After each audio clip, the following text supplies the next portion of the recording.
Welcome back, everybody, to the Daily Racing Show here at RacePlazaMedia. My name is Milan. My name is Pia. And today we are going to talk about the first race recap that we watched. So we are recapping the race recap that we reacted to. Yes, essentially. That's the type of content we do around here. So our focus this month is Niki Lauda. We just watched our first race highlights, since not the full races are available for him. So we watched the highlights, the extended highlights. It was quite a bit of highlights. It's 40 minutes. Yeah, exactly. It was 40 minutes of the hour and 20-minute race of the Austrian Grand Prix. What year? 84. 1984, yes. I picked the race, so I knew going in what was going to happen. It was interesting to see when certain things were unfolding, but I want to turn it over to you first. What are your thoughts? So, so the first thing I remember thinking that while we were watching this, I was like, I am so happy that this is actually interesting because I signed up for 10 months of this and I was like, imagine this is not good. Yes. Then it's going to be bad. No, yes. I thought it was very, very interesting. I have so many thoughts. I thought it was really fascinating how different the cars were. Yes, the agreed. Cars from constructor to constructor, they looked so different. If we compare the Ferrari to the McLaren to the Renault, from the front nose even to the spoilers, back. So everything, or the wings, not even the spoiler, just the part right behind. Oh, like that. Yes, that's so true. I think where the engine sits, usually in an F1 car now. But it's very interesting how different they all looked. Yes, how there was much more leeway in between. Yeah, it seemed like the regulations are maybe not quite as tight. Yeah, absolutely. That they have a little bit more freedom. I do want to say, like, going into it, because I had picked, of course, my races, but I hadn't peeked into the highlights or had watched it, so I was a little bit nervous at first, because at first there was no talking. It was just the sounds of the cars. I was like, oh. And it would have been very difficult without it. It would have been just because we're not quite as familiar with the people on the track. There's lots of familiar names on there. So we had, of course, Nelson Piquet, of course, Niki Lauda. We had Alain Prost, Nigel Mansell, Senna. So you have a lot of greats, actually. Rosberg. So there's like lots of names that are familiar, but I wouldn't have been able to point them out, like who's who. No, and I didn't know who's in which car, and of course there's no indication on which lap you're on. Yes. There's no. Every once in a while they did show like what the ranking is, or the standing. They also showed the time difference and stuff like that, which I thought is really, really cool. We also got a few slow-mos. Yes, and some replays, which I didn't expect any replays. Slow-mo. Yes. Yeah, so we got with that. A little like circle transition. I thought that was very impressive. I mean, okay, here's the thing, because we didn't grow up in the 80s because we're young.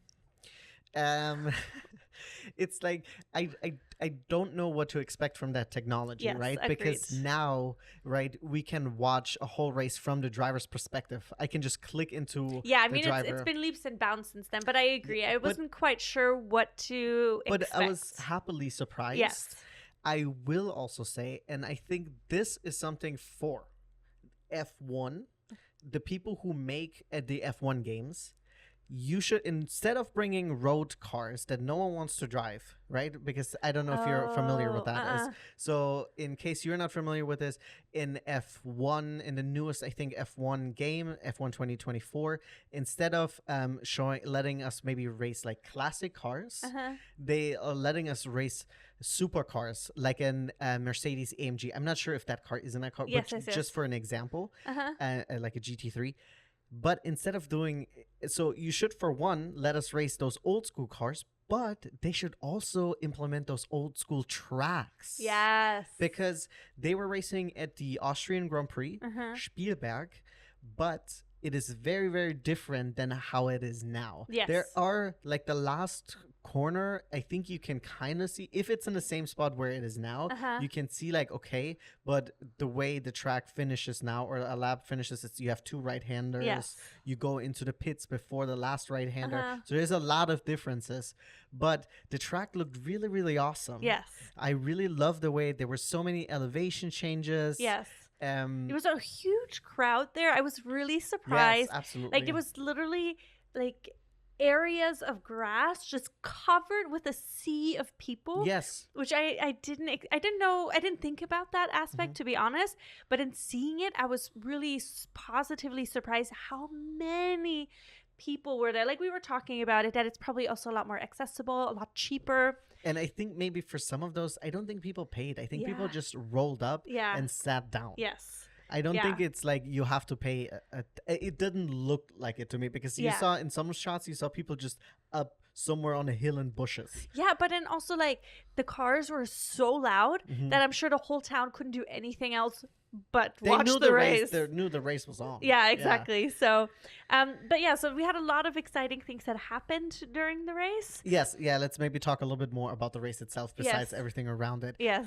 So we had, I thought actually at first, Nelson Piquet started on P1. I thought actually he had a bad start, but then everyone kind of had a bad start. So because I thought he was quite slow to get off the Yeah, line. I agree. He was a little bit slower to get off the line, but he was able to recover. Mhm. And then we had Alan. He was He started in second. Mhm. Yeah, but then Niki, unfortunately, he lost 2 positions at the start. I thought it was because someone on the right side was holding it up. I don't know.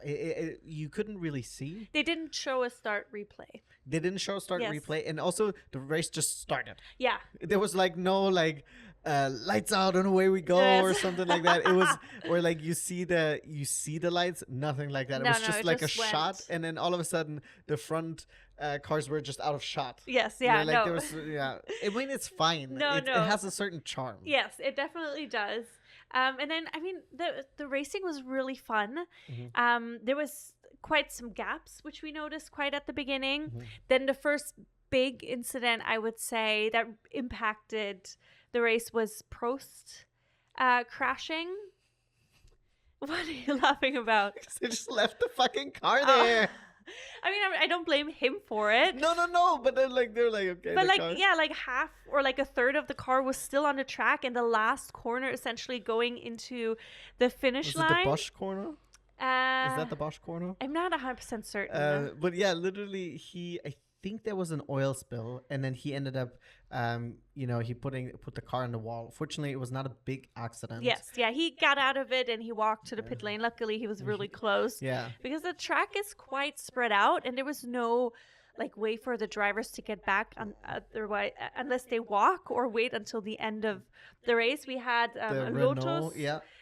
We had a Renault driver and then also a Lotus driver. They went off, but then the Renault one was kind of banked because Yeah, I was he like- was like, well, Well, this is just where the car is, and then because there's no like someone in a scooter or something to pick you up. Yes. You have to walk your little booty all the way back to Yes. to the pits. It's like a walk of shame that you have to do. that is true. Sometimes, of course, it's not their fault, right? Yeah.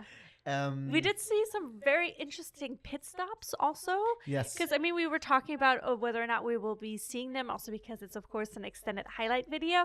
But it's interesting, like, no protection for the pit crew, no helmet. Only mustache. They wore gloves.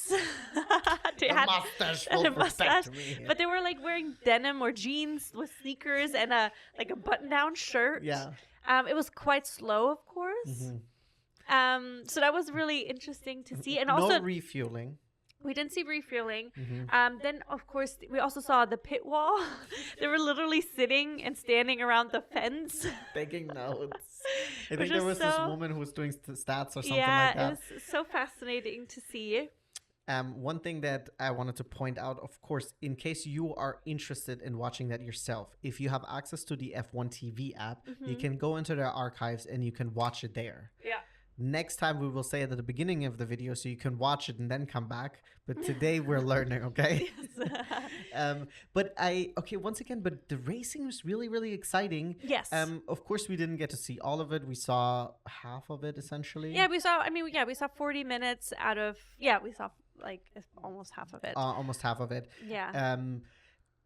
I will say sometimes it was like I couldn't even tell if they were jumping. They did a good job They editing did a it. good job editing because you have, of course, like the camera switches, and then it's like, okay, we're now on the 15th lap. Yes. And there's no indicators. No, once again. yeah. But it was just like the battling was great. We saw a really fun battle between Nelson Piquet and Niki Lauda for quite some time. Niki was behind him trying to find a way around. Then, of course, they were starting to lap people.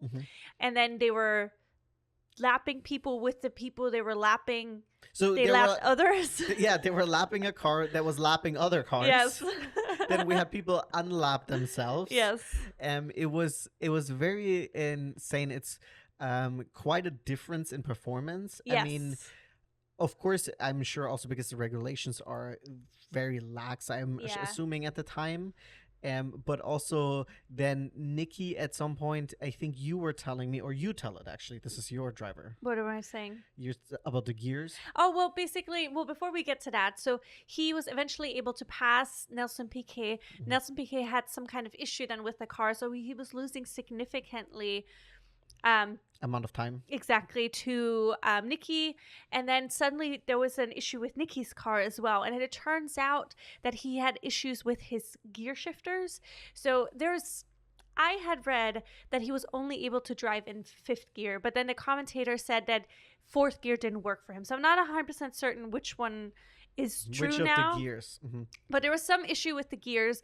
And then so the interview that I had seen with Niki Lauda was that Niki was like, oh, well, let me at least make it into, I was going to make do a really bad impression of his accent, but I'm not going to know. He's like, well, let me at least make it to the pit lane because I don't want to walk. I don't want to do the walk of shame. So then he was like, and then as he was getting to the pits, he was like, well, it's only like 2 more laps, so maybe I can make it. So he tried it because he knew him and his teammate Alan were very close in the overall driver championship. So he's like, every point counts for me. And since Alan already crashed out, every point that I now gain is really, really important. So he was able to fight through and make it. He won the Austrian Grand Prix after 51 laps, his home race for the very first time. I mean, it's huge. And he also said which I also thought it was interesting. He said it was really important for the people, like for the Austrians, but it was also important for him. And it was just the race where he had to give it his all, just because also at the end, because he could have easily given up. Yeah, not finish the race, especially if you're not able to, if the car doesn't function properly. Especially like I think back in the day, the cars were more death traps. Yes. Than anything. I mean, and he's already barely survived a car crash. A horrendous crash. Exactly. So, but yeah, he ended up winning it, and that's why I wanted to start with this race because I thought it was a beautiful start of the race. It was lots of different things that happened during the race. And so the next race that we will be watching is not a race, it's a season recap of the 1976 season, which is the season of his big, infamous, horrendous accident. But there's a lot more to that season than just the accident. Excuse me. So that's why I chose to watch that, but second. So I wanted to start off with something positive. Yeah, and I am glad you did. This was really an excellent race.